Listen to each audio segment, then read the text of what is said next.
ನಮಸ್ಕಾರ ಕರ್ನಾಟಕ. ನಾವಿವತ್ತು ಕನಕಪುರ ತಾಲೂಕು ಕಾಸಬ ಹೋಬಳಿ ತುಂಗಣಿ ಗೇಟ್ ಬಳಿ ನೂತನವಾಗಿ ಪ್ಯಾಲೇಸ್ ಸಮೃದ್ಧಿ ಪ್ಯಾಲೇಸ್ ಹೋಟೆಲ್ ಉದ್ಘಾಟನೆಗೊಂಡಿದೆ. ನಮ್ಮೊಟ್ಟಿಗೆ ಹೋಟೆಲ್ನ ಮಾಲೀಕರಿದ್ದಾರೆ. ನಮಸ್ತೆ. ನಮಸ್ಕಾರ. ಹೇಳಿ ಸರ್, ಏನು ವಿಶೇಷತೆ ಹೋಟೆಲ್ ಬಗ್ಗೆ? ನಮಸ್ಕಾರ. ನಾವು ಇಲ್ಲಿ ಕನಕಪುರ ಇಂದ 4 ಕಿಲೋಮೀಟ್ರು ಕನಕಪುರ ಬೆಂಗಳೂರು ಹೈವೇ ಬೈಪಾಸ್ನಲ್ಲಿ ಒಂದು ಬಿಲ್ಡಿಂಗ್ ಕಟ್ಟಿದ್ದೀವಿ. ಆ ಬಿಲ್ಡಿಂಗ್ನಲ್ಲಿ ಒಂದು ಪಾಕಶಾಲೆಗೆ ಅಂದ್ಬಿಟ್ಟು ವೆಜ್ ಹೋಟ್ಲು ಕೊಟ್ಟಿದ್ದೀವಿ. ಮತ್ತು ಫಸ್ಟ್ ಫ್ಲೋರಲ್ಲಿ ನಾನ್ ವೆಜ್ಗಿದೆ ಮತ್ತು ರೂಮ್ಸ್ ಇದೆ. ಸೆಕೆಂಡ್ ಫ್ಲೋರು ಒಂದು 500 ಜನದಿಂದ 800 ಜನದವರೆಗೂ ಯಾವುದಾದ್ರು ಎಂಗೇಜ್ಮೆಂಟು ಮತ್ತು ಮದುವೆ ಮಾಡೋದಕ್ಕೆ ಒಂದು ಪಾರ್ಟಿಯಲ್ಲಿದೆ.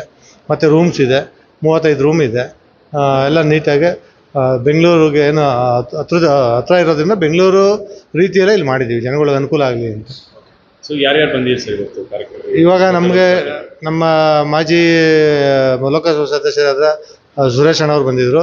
ಈ ಹೋಟ್ಲು ಕಟ್ಟಬೇಕಾದ್ರೆ ಅವರೇ ಸ್ಫೂರ್ತಿ.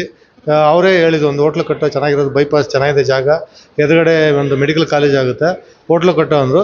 ಈ ಬಿಲ್ಡಿಂಗ್ ಕಟ್ಟಬೇಕಾದ್ರೆ ಅವರೇ ಸ್ಫೂರ್ತಿ. ಆದರೂ ತುಂಬ ಕಷ್ಟ ಬಿದ್ದು ದೇವರು ಕಬ್ಬಳಮ್ಮ ತಾಯಿ ಅನುಗ್ರಹದಿಂದ ನಾನು ಈ ಬಿಲ್ಡಿಂಗ್, ನಮ್ಮ ಮನೆ ದೇವರು ಕಬ್ಬಳಮ್ಮ, ಈ ಬಿಲ್ಡಿಂಗ್ನ ಸದ್ಯಕ್ಕೆ ಇಷ್ಟು ಮುಗಿಸಿದ್ದೀನಿ. ಆ ತಾಯಿ ಇಷ್ಟು ಶಕ್ತಿ ಕೊಟ್ಟು ಇಲ್ಲಿವರೆಗೂ ಏನೂ ಯಾವುದೇ ರೀತಿಯ ತೊಂದರೆನೂ ಆಗಲಿಲ್ಲ, ಯಾವುದೇ ರೀತಿ ಇದು ಆಗಿಲ್ಲ, ನಮಗೆ ನೀಟಾಗಿ ಆಗಿದೆ. ಜನತೆಗೆ ಏನು ಹೇಳಿ?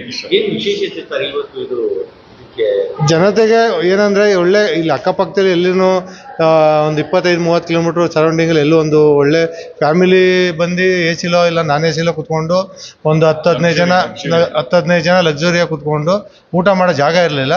ಇಲ್ಲಿ ದೇವ್ರ ಕೃಪೆಯಿಂದ ನಾನು ಇಲ್ಲಿ ಜನಗಳಿಗೆ ಅನುಕೂಲ ಆಗೋಂಗೆ ಮಾಡಿಕೊಟ್ಟಿದ್ದೀನಿ. ಸರ್, ಈಗ ಕಾಲದಲ್ಲಿ ಏನು ಕಲಬೆರಕೆ ಆಹಾರದಲ್ಲಿ ಎಲ್ಲ ಇದೆ, ನಿಮ್ಮದಲ್ಲಿ ಯಾವ ಥರ ಎಣ್ಣೆ ಮತ್ತು ಇದರ ಯಾವ ಥರ ಫುಡ್ ಕೊಡ್ತೀರಾ ಸರ್? ಇಲ್ಲ, ಇಲ್ಲಿ ಪಾಕಶಾಲೆ ಅಂದ್ಬಿಟ್ಟು ಒಂದು ಬ್ರ್ಯಾಂಡೆಡ್ ಹೋಟ್ಲದು. ಮೊದಲು ವಾಸುದೇವ ಅಡಿಗಾಸ ಹೋಟ್ಲ್ ಅಂತ ಇತ್ತು, ಅವ್ರು ಇವಾಗ ಪಾಕಶಾಲೆ ಅಂತ ಮಾಡ್ಕೊಂಡಿದ್ದಾರೆ. ಅವರು ತುಂಬ ಫೇಮಸ್ಸು ಆ ಹೋಟ್ಲು. ಅವರು ಒಳ್ಳೆ, ನಾನು ನೋಡ್ತಾ ಇದ್ದೀನಿ ಇವಾಗ ಆಲ್ರೆಡಿ 15 ಡೇಸ್ ಆಗಿ ಸ್ಟಾರ್ಟ್ ಆಗಿ ತುಂಬ ಒಳ್ಳೆ ಫುಡ್ ಕೊಡ್ತಾ ಇದ್ದಾರೆ. ಜನನೂ ಪಬ್ಲಿಕ್ಸು ಹಂಗೆ ಬರ್ತಾ ಇದ್ದಾರೆ, ಹುಡಿಕೊಂಡು ಅದನ್ನು ಪಾಕಶಾಲೆಯಲ್ಲೇ ಊಟ ಮಾಡಬೇಕು, ಅಲ್ಲೇ ತಿಂಡಿ ತಿನ್ನಬೇಕು ಅಂದ್ಬಿಟ್ಟು ನಾನು ಡೈಲಿ ನೋಡ್ತಾ ಇದ್ದೀನಿ.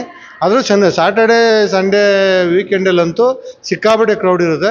ಅವ್ರು ಏನು 35-36 ಬ್ರಾಂಚ್ ಇದ್ರೂ ಅವ್ರ ಕೈಲೇ ಸಪ್ಲೈ ಮಾಡೋಕ್ಕಾಯ್ತಲ್ಲ, ಅಷ್ಟು ಕ್ರೌಡ್ ಇರುತ್ತೆ. ಅವರು ಎಕ್ಸ್ಪೆಕ್ಟೇಷನ್ನೇ ಮಾಡಿರಲಿಲ್ಲ ಇಷ್ಟು ಜನ ಬರ್ತಾರೆ, ಈ ಜಾಗದಲ್ಲಿ ಈ ಥರ ನಮಗೆ ಇಂಪ್ರೂವ್ ಆಗುತ್ತೆ ಅಂತ ಅವರು ಮನಸ್ಸಲ್ಲೂ ಅಂದ್ಕೊಂಡಿರಲಿಲ್ಲ. ಅದಕ್ಕಿಂತ ಒಳ್ಳೆ ಕಬ್ಬಳಮ್ಮ ತಾಯಿ ಆಶೀರ್ವಾದದಿಂದ ಒಳ್ಳೇದಾಗ್ತಾ ಇದೆ. ಎಲ್ಲಿ ಸರ್ ಜಾಗ ಇದು Tungani gate, Rayachandra survey number, ಕನಕಪುರದಿಂದ 4 ಕಿಲೋಮೀಟ್ರು, ಬೆಂಗಳೂರಿಂದ 45 ಕಿಲೋಮೀಟ್ರ್ ಇದೆ.